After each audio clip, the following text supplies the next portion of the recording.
Hello, everyone. Welcome in, welcome in. We are glad to have you here today. I am Samantha Allen, the Executive Director of the Cyber Security Intellects, and I have our amazing interviewee, Badal Bhushan, here, who's going to answer some great questions. But before we jump in, I just want to share a quick word about the Cybersecurity Intellects, or TCSI, as we call ourselves. We are a nonprofit dedicated to making cybersecurity education more accessible, more inclusive, and more fun. We do that by blending it with pop culture, community, and real world storytelling. We do host events like this.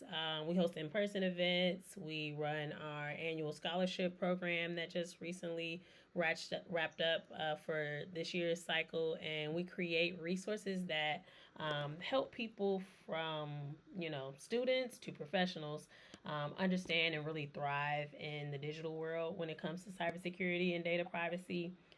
At TCSI, we do truly believe that cybersecurity isn't just for techies per se, it's really for everyone and should be important to everyone. And conversations like today's really are a big part of just showing how you can find your place in this field, whether you're just curious or ready to dive in. So, we do have a small team that we're grateful for, and we are always accepting volunteers to help with our nonprofit mission, as well as donations. So, thanks again for tuning in today, and we are so excited to get this conversation going. Today we have Badal Bhushan. He is a cybersecurity leader with over 23 years of global experience in cybersecurity, identity and access management, IAM, zero trust, and enterprise security. He has led major programs at Fortune 100 companies, founded IAM Centers of Excellence, and actively contributes to thought leadership, mentoring, and industry research on secure digital identities and adaptive access. Welcome to Badal. Thanks again for joining us, Badal. Hey, thanks, Samantha. Pleasure is all mine. So, Badal, as everyone can hear or has heard, you've had such an impressive career. But let's start at the beginning. We really want to know what inspired you to pursue a career in cybersecurity. So, Samantha, as you mentioned, I have this 23 years of experience. So, if I look back, I started as an intern and then went on to be a software developer, a team lead, program manager, and architect, delivery manager, enterprise architect. So, I was always fascinated by how system works. More importantly, how they can break. And a lot of this happened organically for me. Like back in the days, security was not perceived the way it is today, right? Having a username password was considered good enough security back in the days. Lot of it was part of learning and understanding how things work, doing things at work, breaking them, fixing them, finding weaknesses in the system gave me all these different perspectives. Security touches all aspects of our life that we may not have realized. Think of your phone. Think of accessing Instagram from that. How these different devices they interact and communicate with each other. Security is involved each of this. When you're driving your car, the way you look up these maps, some way like security in the background is communicating, interacting. In fact, like with the satellites and all these components, when you look up this Google Maps and everything, security is involved. I think of it like Home Alone. Kevin sets the trap, but he also learns how to secure his home better than most adults. So that's cybersecurity. We outsmart attackers even when resources are limited. Very true. Very true. I love that answer. And I really love that example. Us, we're all about tying in pop culture and making those connections into cybersecurity. So I think that was a great analogy for Home Alone, which is obviously super popular, and a classic, of course. So, yes, I really appreciate that response. I think that was great. And, as we're getting into the conversation, we're definitely open to any submitted questions or questions that people might have. So definitely let us know. But speaking of these topics, and as we do know, every career kind of has its bumps. So I'm really curious to know what challenges you might have faced early on, and how did you overcome those? Yeah, sure. So One of that has been like lack of mentorship, unclear roadmaps. Because think about, like, when you're young, you don't spend too much time thinking about all of these things, right? Right. And then, like, of course, the overwhelming breadth of cybersecurity. There are so many streams, so many areas, what to choose from. So at first, cybersecurity felt like a giant escape room for me with no I clues, love this. Yes. right? And I did not know like which tool mattered or even what questions to ask people at that time when I was just starting off. And honestly, I felt like I was swimming in alphabet soup. All this IDS, IPS, IAM, SOC. Come on, what these names are, what they really mean. Without a map, without a mentor, I struggled to connect the dots early on. I accept that, but then like everything has a cycle. Like think about like we start, all of us start crawling, then Mm-hmm. we learn to walk, and then we run at the end of the day out there. So there is a gradual process, and it's very important that students, especially students and professionals that are starting their career in the cybersecurity, they understand this patience. You won't learn things day one. It will take time. Trust me, it will take time. And don't try to rush through this process. Take your time, settle down, understand what's going around. Okay. And same thing I did. But once, like, going back on that original track, once I found the right mentors, I found the communities that can support me, things started changing for me. I stopped chasing every shining tool and started focusing on fundamentals and the impact of things. Okay. It's important we build uh, a mindset which is kind of think from that perspective, a long term thinking. It's difficult to build that kind of thinking because most of our minds, we are focused right now what's happening today. So Mm-hmm. it's a habit that we need to build, that we plan for a week, that what we are going to do this week. We plan for a month, what we are going to do for that entire month, and then like look outwards. Think about like 1 year down the line where you see yourself, or you see the industry where it is going. See like 3 to 3 years what's going to happen, and see like 5 years what's going to happen. Try to predict yourself. Come up with some plan for yourself where you see yourself in 1 year, in 3 year, in 5 year, and plan accordingly. It's, trust me, it does not come easy. It is not natural also. Right. But over time, as you start doing that, try to do that like with the small things, and then try to bring some of these into your professional area also. Plan. Come up with some plans. You will set up some deadlines, some timelines. They are definitely going to break. That's all right. But Mm-hmm. set up some plan over time. Like you'll start understanding the bigger scheme of things, and you will get this long term planning, and then things sorted out for you. So it's finally finding the map in Zelda. You stop wandering and start exploring with purpose. Very cool. A lot of a lot more good comparisons. So I love that. Yeah, you've done some awesome things in your career. So I think your journey really just sets a great example. And like you mentioned, that's important for students to know, for new professionals to know, even people who are in one career and maybe pivoting into this space. So let's just talk a little bit about what today's aspiring professionals should focus on. So, from your perspective, what foundational skills should cybersecurity students or career changers be building right now? Sure, sure. So great cybersecurity, according to me, is built on strong fundamentals. Think of this as your security starter pack. If cybersecurity were a game, these are your base attributes that you would like to have in your back pocket. Let's start with first thing, networking. And networking, I'm talking about like the technical networking, not like connect with other individuals. This networking, it's your map. Get started with your basics. Start like some of you may have like, read this in your schools and possibly in your college. The start with the OSI model. Look into that Mm-hmm. TCP, IP, DNS, and all like different networking basic terms, and start from that and kind of build it upwards. Look into the operating system internals. Get that terrain knowledge. Understand what is Linux, details of that. Understand Windows, how detail of this works. Uh, get a lab setup for yourself. Set Yeah. up a Linux lab and start playing around with that. Then you get on to that core security concepts. Be aware of the CIA triad, the confidentiality, integrity, authentication. Learn about encryption. Learn about hashing. In the modern world, the quantum cryptography. Dig into that. Uh, get the tools. These are your weapons.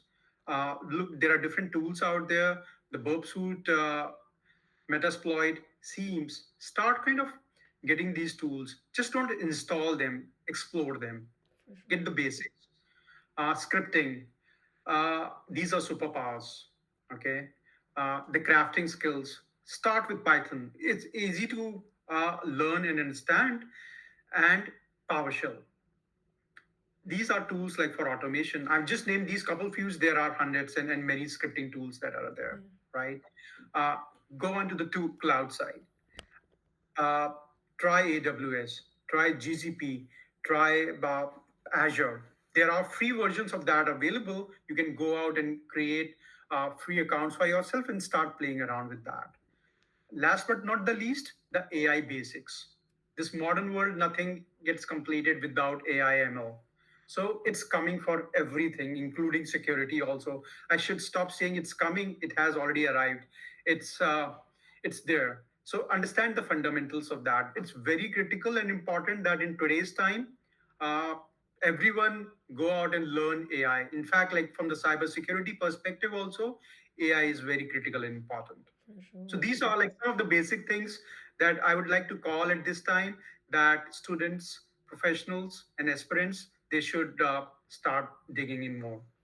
Absolutely. Those are great recommendations. And, like you said, really fundamental things, regardless of which more specialized path people might travel down once they're into the field. So, I think that's great. And it might be shameless plug time. I don't know. But as some of you may know, we do have our cybersecurity platform space on the cybersecurityintellects.org website. And there we have an entire resource repository where we have a lot of the things that Badal has mentioned to play around with, depending on where you are in your journey into cybersecurity. Specifically, a space where if you're trying to get more hands on experience or practice in different sandbox or virtual environments, we have links to different resources that make that easier. Some of the tools that Badal mentioned, links to those resources as well. So we recommend the membership is currently free. So if you have not already signed up to be a member of this space, we also have a ton of good blog posts and articles, some of which Bottle has also contributed to as a volunteer. So we're super grateful for that. So yes, check it out, the cybersecurityintellects.org. But yes, so I think all of that sounds awesome. I know a lot of that is mainly focused on the technical side, but even beyond the technical side, like what are some soft skills that you think are, equally important in this field? That's an important one. Mm-hmm. Well, cybersecurity to me, it's part tech, part people, and part storytelling also out there. That's very important piece, like that storytelling. Yes. Without that, like howsoever like intelligent and important you are, like if you are not able to tell that story and tell that to the right people, uh, you're not doing justice to things. Now let's talk about like some of the soft skills that are important and critical. Mm-hmm. Problem solving mindset. You have to be patient. Instinct matters, but you need to build these problem solving skills. Uh, you need to sit back when issues come. You just don't jump on things and try to do too many things at the same time. Sit back, think through what has actually happened. Now keep in mind, many times when these security incident happen, people have to take actions immediately, but that does not mean like you just take any action. You need to sit back, understand what's happening, and have that problem solving mindset.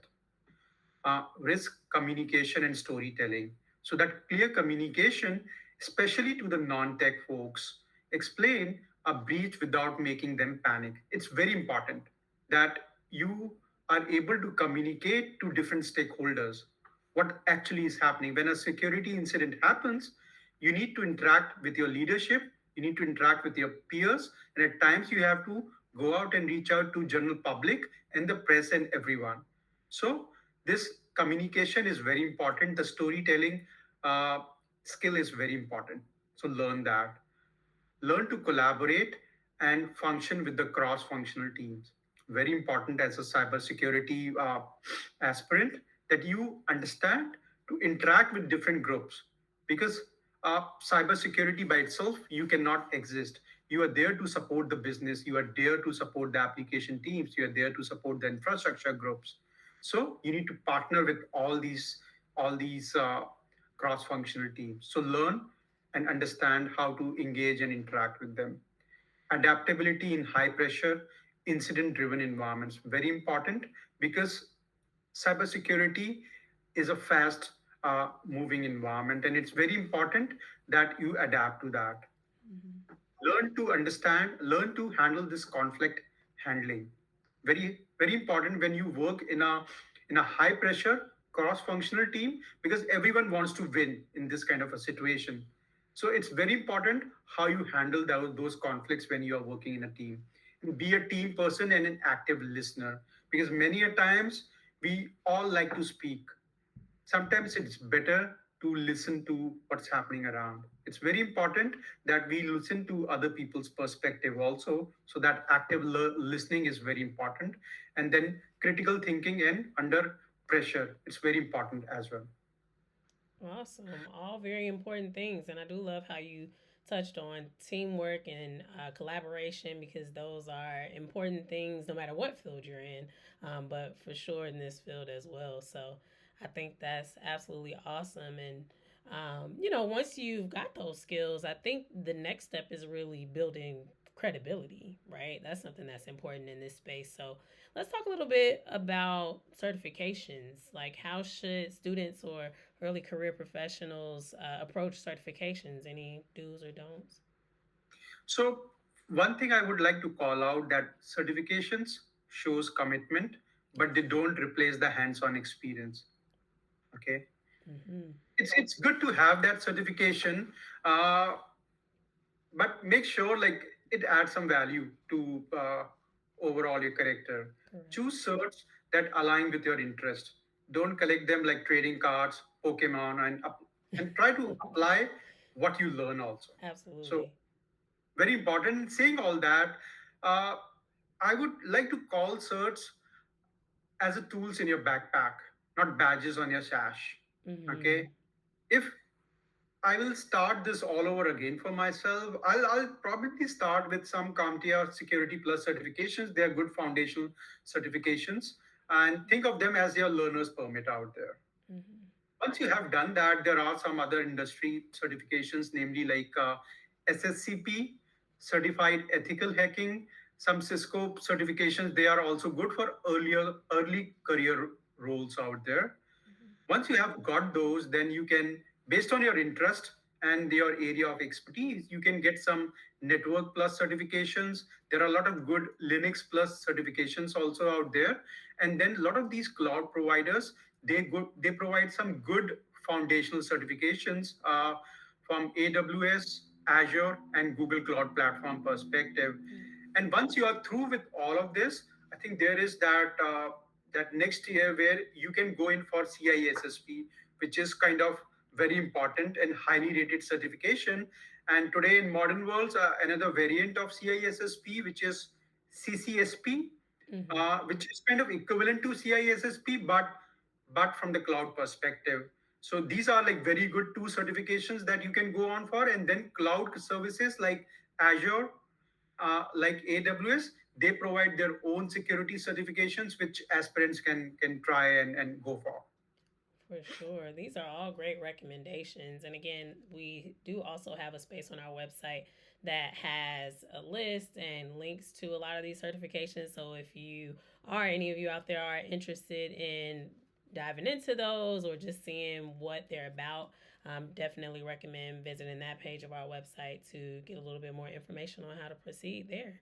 And we have gotten some really great questions submitted. So we'll save most of them for the end, and maybe a couple of them will probably be answered as we continue through the conversation. So that's pretty good. But we'll keep pushing through. So I think, obviously, skills and certifications are very important, but just kind of a part of the story, right? Obviously, getting hands on experience is huge as well, and maybe other things depending on what you actually get into. So, I'm just curious, right? If you were starting your career today, what might you do differently? Oh, that's an interesting one. Okay.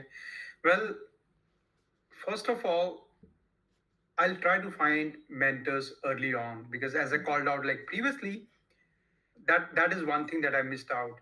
Because if you find the right mentors, that helps a lot. So try to, I would say, like if I can go back in time and start all over again, I'll make sure I'll find mentors. I'll focus less on tools and more on understanding things when I'm just starting out things. I would document everything. I'll try to come up with blogs. I'll create my own labs. I'll have my small wins. More importantly, I'll have my failures also. Because to me, I think, and this was, I do not hesitate to call out. And this is something a lot of us miss out that we shy away from failures. To Mm-hmm. me, failures are very important part of our overall success because everyone talks about innovate, innovate. When you want to innovate, day one, you just do not know what to create, right? Exactly. Everything starts with an experiment. And when you start with experiment, early on, we all are bound to fail. And we'll keep on failing and we'll keep on failing until we succeed. So it's very important that we don't fear about failures. Failures are important part of our journey, and and let's try to learn from our failures over time. So I would like to kind of not shy away from failures but learn from those. I'll tell you one thing, like many times I have made multiple mistakes in my career. I accept that, no comes calling that out. Haven't Once we like all? Yes. yeah, exactly. I accidentally I logged out 200 people. Ooh. Okay, I learned from that mistake. uh, then uh, if I were starting now again, as I said, I will try to experiment more and do more of my lab work that probably I may not have done that much early on in my career.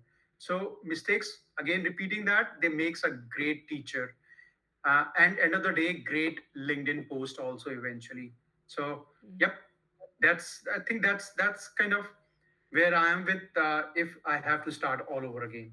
Okay, that's awesome. I love that. I love that you're, taking that accountability and pointing out that, no one's perfect. We all make mistakes. And that really kind of drives you to becoming the solid professional that, we all have the potential to be. So I really love that. We've talked about a lot of great topics, and even you kind of hinted at it earlier, the importance of AI and how popular it is. So, we can't talk about cyber without touching on AI these days.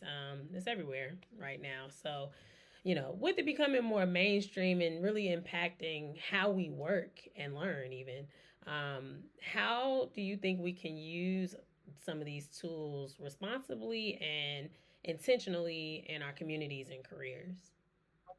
No, that's very relevant and important. So what I would say, think of AI like Jarvis. It helps you work faster, but you are still end of the day the Iron Man. Okay. Use AI to summarize, use AI to do your research or speed up your documentation, make it your friend. Okay. Don't think like AI is going to take up all the jobs that are there in the world. Okay, we thought about it when computer was first introduced also, right? When network came into being, when mobile phone they arrived, we all thought like world is kind of going to completely turn upside down. uh, think of them as your partner. AI is your co-pilot. It's not your replacement, first of all. Okay.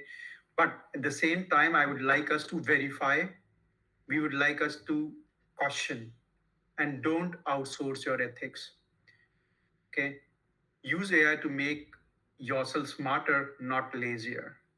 Very Right. important, because many times we get into that habit that we ask everything to Chat GPT or Gemini or all of these different platforms. It's good.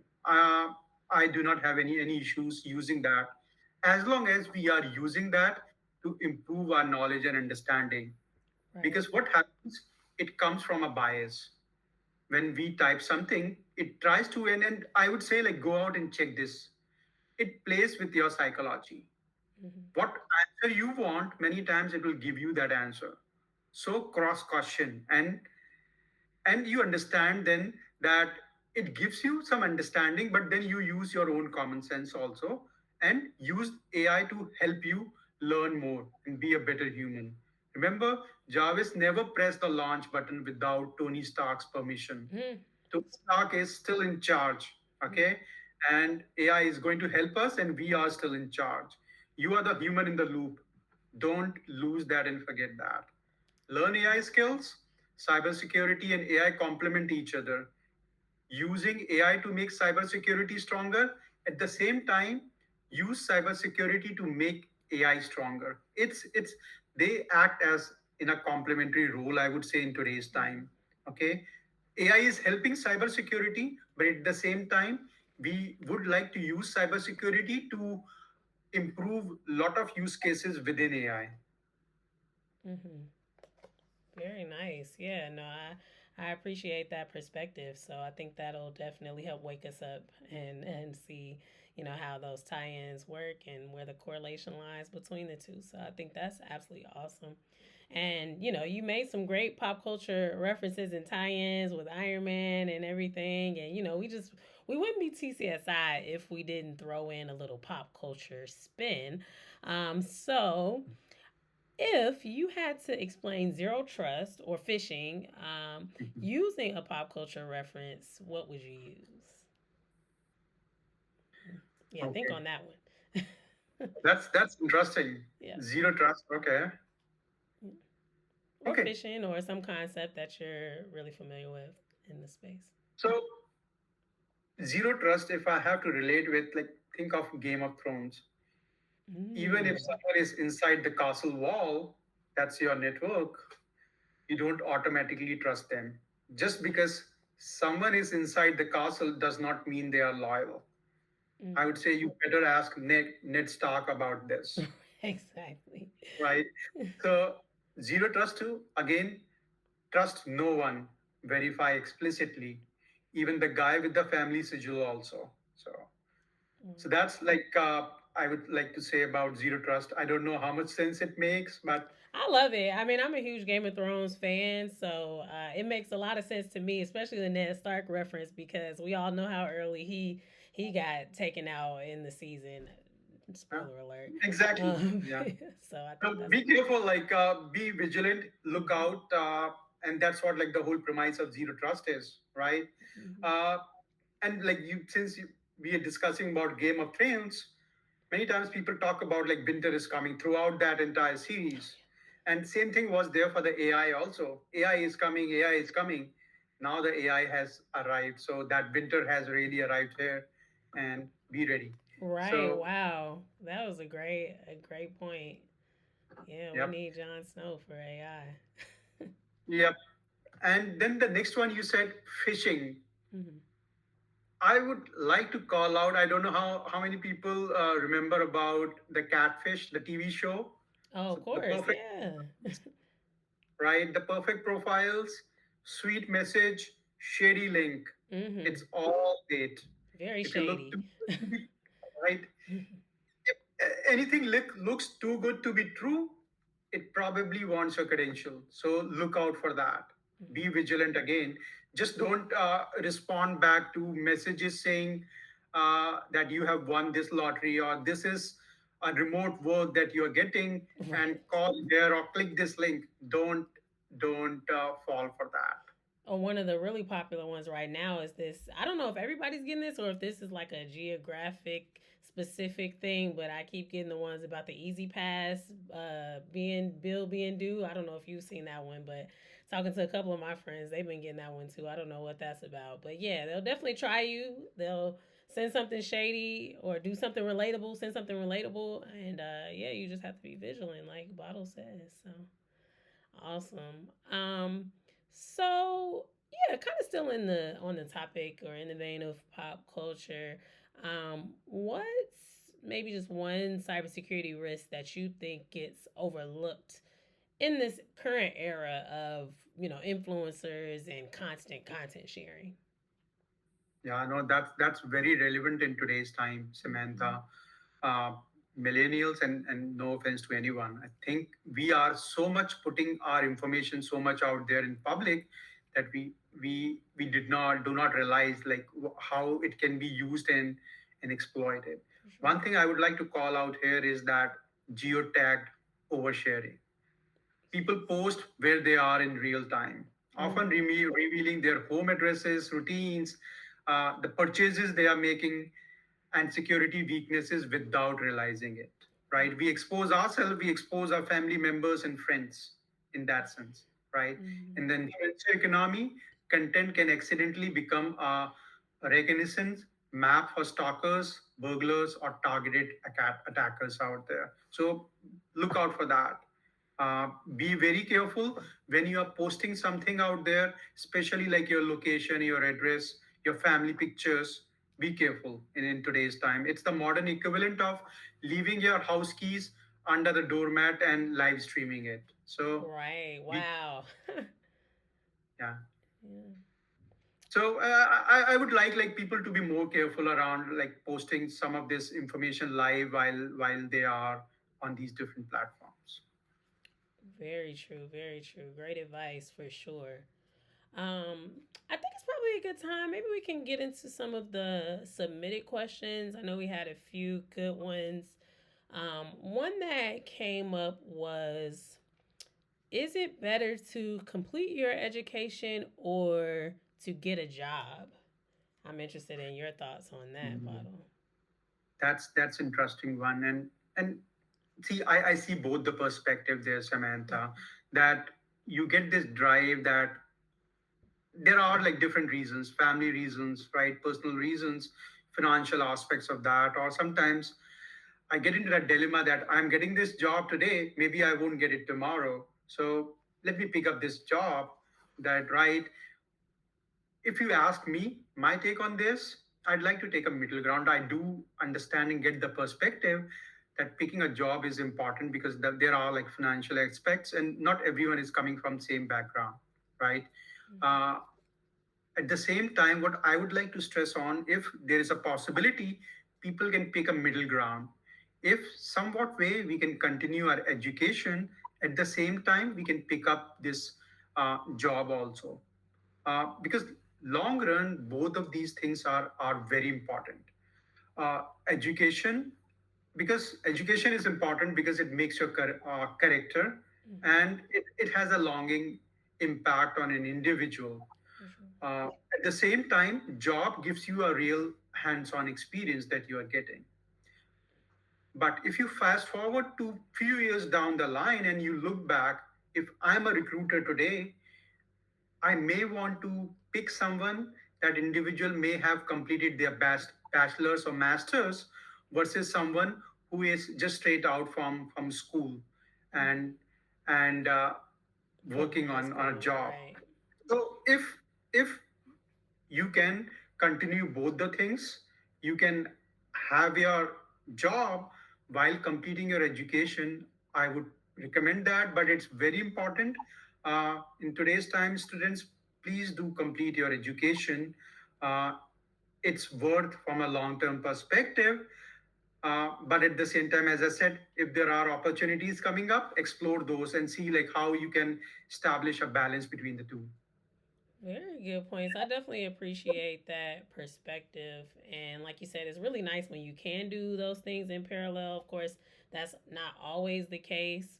And like, we kind of talked about in terms of financial need and different things like that. I think, especially if you can get scholarship opportunities or, some level of funding, then it's even more useful to take advantage of the opportunity to just be a student. Go be a student, learn what you can without all the extra pressure of a job.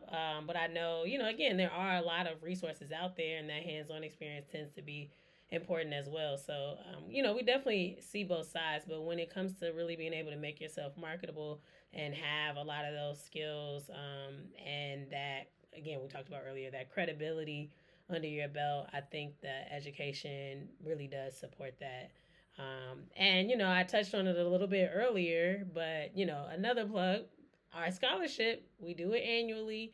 It is something just to help a little bit, take a little bit of the pressure and stress off, whether you're contributing towards books or, maybe even some side class outside of your main degree program that does support your interests in cybersecurity. It's definitely something that we use really to inspire that next generation, and that's really important to us here at TCSI. So look for resources like that. Keep an eye out for ours each year as well. Let's see. I think we definitely had a few more questions. Maybe we'll take at least one more. Right, so another good question that was submitted: what should a good entry level cybersecurity resume include from your perspective? Okay. So I'm going with that assumption when you're talking about entry level. Uh, there is no like real job experience that an individual has got at this time. So In the I space of would say, cybersecurity, I would say, yeah. right, right. I would say like call out the lab projects or the hands-on challenges that you have done so far. Include that. Any certifications or the coursework that you have undertaken in your school, college, call those out specifically. Call out your soft skills, the teamwork, the problem-solving skills that you have, and substantiate those with some examples that you can list out. Highlight, very important, like highlight your problem solved, and just don't list the skills out there, because people at times they just ignore if you just go out and call that I'm a hardworking individual. For sure. So, right, be anecdotal in that sense. And any internships that you have done or volunteering activities that you may be part of, so call those out. Very important. Include your GitHub, blog, LinkedIn links that you have written. Uh, start participating into community activities. Also, volunteer for those. Uh, Show growth mindset, learning X to improve Y, something like that, that you can do and substantiate that again with an example. So end of the day, like your resume is not a list of spells, it's a quest log, right? Show what problems you have solved, what dragons you slayed all this while. Even those dragons like are just in your lap, not a real world kind of solutions that you have presented, right? And where you leveled up. Even small projects matter. So call out anything and everything that, as per you, uh, add some value there. Very true, very true. Some great points said there. And yeah, I agree. Not just listing out skills, but getting as detailed as possible without taking up too much space. But I know another key thing we tend to recommend to, anyone who comes to us for advice is being as quantitative as possible as well. I know that's something that employers really do look for in terms of including numbers and, the impact that you made in a quantitative way. So yeah, good question. Awesome. So I think we are right about at our time. I am going to throw you one last question before we let you go. Um, for this one, I'm really wondering, what's your one piece of advice that you would give to aspiring cybersecurity professionals, cybersecurity enthusiasts, people in this space? Yeah, that's a good one. I think like security to me, it's not just about protecting code, it's about protecting people. Your work might stop a breach, protect patient data, or prevent fraud. And remember, you don't need to be perfect. I've been calling this again. You don't need to be perfect. You need to keep learning. So don't stop that journey. Continue to be learning like in this journey. And cybersecurity, if I have to kind of relate this with popular culture today, like it's part. Sherlock Holmes. It's part Avengers. It's part IT crowd. I don't know how many of you have watched that. It's hilarious, guys. So be curious, ethical, and relentless. The systems you protect touch lives.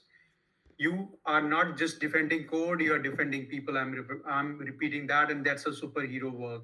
I tell you a story. I don't know how many of you can relate with this USB drive of doom that happens. I would say last year itself, that a pen tester, a penetration tester, testing tester, they like that person once dropped a random USB drive in a corporate parking lot labeled 2024 salary review.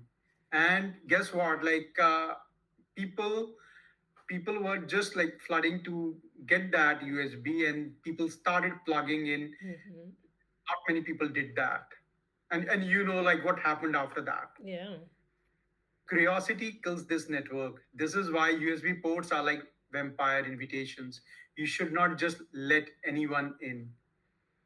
We all have that inner cat in us, but cybersecurity is the art of resisting shiny things.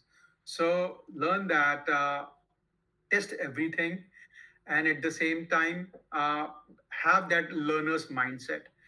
Don't get ever this thing to your head that I am an expert, because when you kind of get that an expert mindset, you stop learning. So have that day one attitude, that you kind of rinse and repeat, and every day you start from the beginning. Have that learner's mindset, and that way like you'll continue to learn and grow in your career.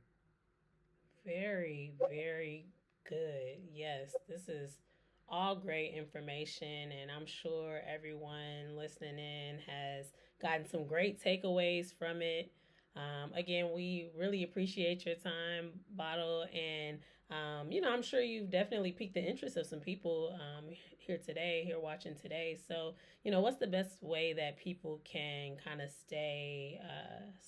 keep in contact, or just keep up with what you have going on? And so I do have my LinkedIn profile out there, and people, if interested connecting, please feel free to reach out to me on LinkedIn. My name is Badal Bhushan, and it should show up there. Perfect. Perfect. Looking to find out what TCSI is up to and where we'll be this year. We are going to be participating in LA Tech Week. We did attend New York Tech Week in June of this year, and we are planning to host an event for LA Tech Week in October of this year. So definitely be on the lookout for that.